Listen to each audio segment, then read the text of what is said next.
Algo bastante preocupante está pasando en estos últimos tiempos, y es que la apostasía real y las herejías están entrando con mucha fuerza en distintas iglesias evangélicas modernas, con distintas prácticas y ritos que lo llaman buenos.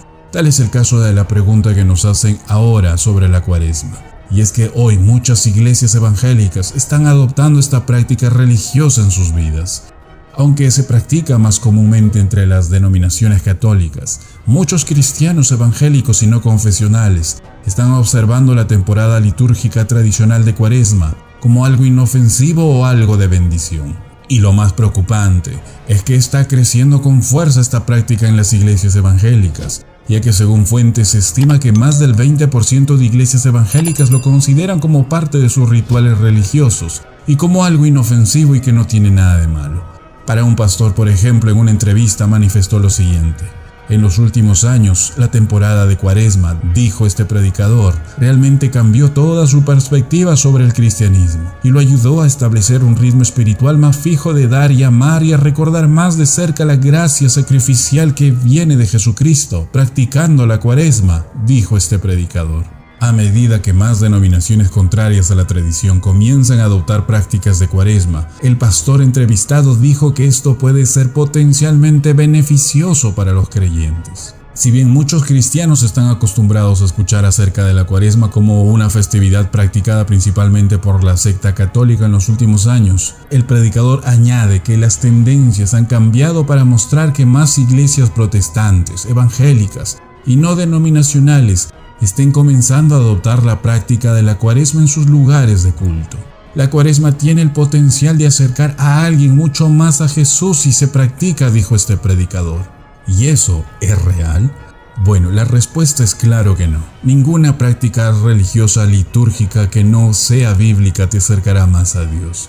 Solo el poder del Espíritu Santo para vivir lleno de Él día a día, en obediencia y sujeción, hará que tengamos una vida de crecimiento y cercanía con Dios. Pero ¿de dónde provino esta práctica antibíblica y cómo surgió?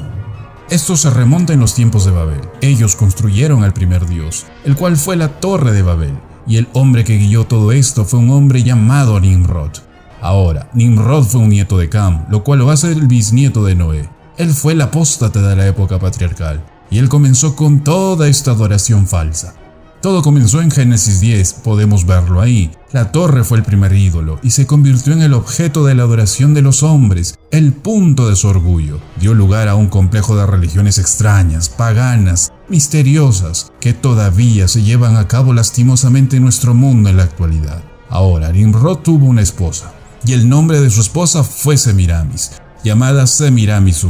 Y Semiramis, debido a que Nimrod fundó a todas estas religiones paganas, Semiramis se convirtió en la sumo sacerdotisa de las sectas falsas. Todo esto aparece en la historia antigua y lo podemos observar ahí. Están por todos lados y todavía están con nosotros en la actualidad en formas diferentes, pero todo salió a partir de Babel.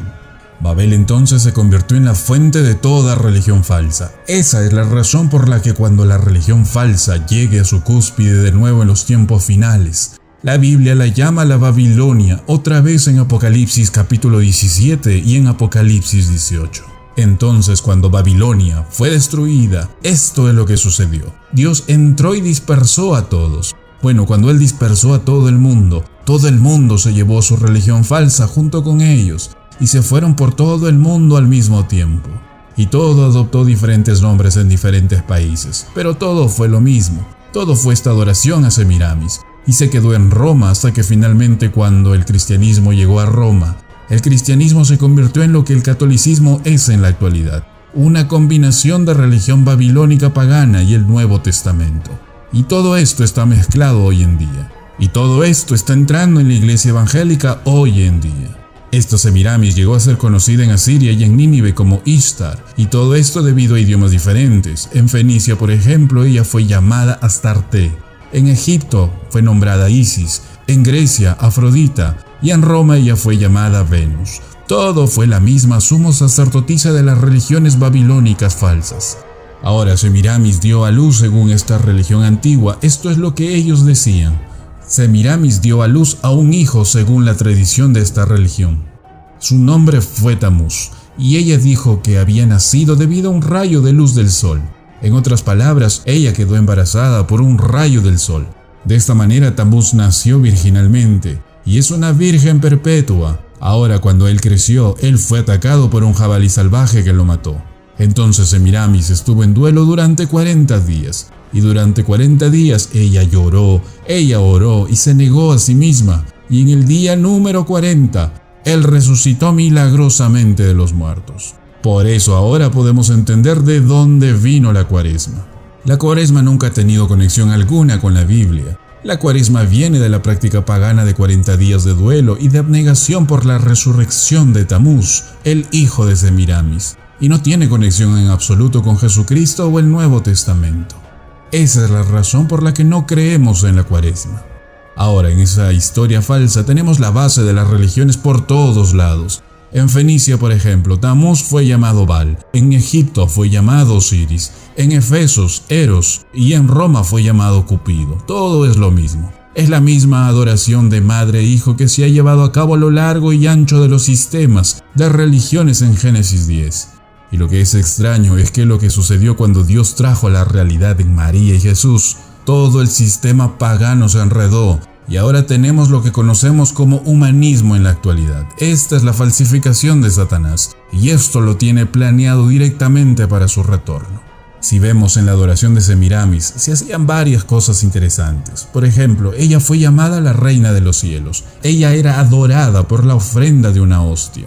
No solo eso, siempre hubo 40 días de Cuaresma y oraciones por Tammuz antes de la fiesta de la celebración de su resurrección, lo cual es un paralelo de la Cuaresma en la actualidad.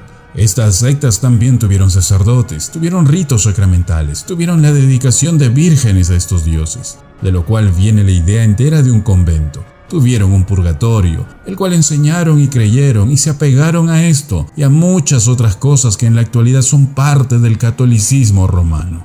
Este catolicismo romano moderno, amados hermanos, no es cristiano. Es una mezcla abominable de ideas babilónicas paganas y las escrituras. Y como lo dije anteriormente y lo dije en otros vídeos, hay algunas o muchas iglesias hoy en día que están tomando estos rituales satánicos como parte de ellas. Sabemos que hay muchos cristianos sinceros que han conocido a Jesucristo y alabamos a Dios por eso y que están dentro de esas iglesias. Y hay muchos católicos que también salieron de estas falsas enseñanzas, pero tuvieron que hacerlo al darle la vuelta a su propia teología. Y sabemos que los que aman la verdad también saldrán de este tipo de enseñanzas. Y por eso es necesario orar por ellos y perseverar en la santidad de Dios para saber discernir lo bueno de lo malo. ¿Y tú qué piensas? ¿Crees que es correcto esta práctica de la Cuaresma? ¿Crees que ver esto en la actualidad, el ingreso de estas enseñanzas en las iglesias cristianas y las iglesias protestantes, está marcando el inicio de la venida del falso Mesías?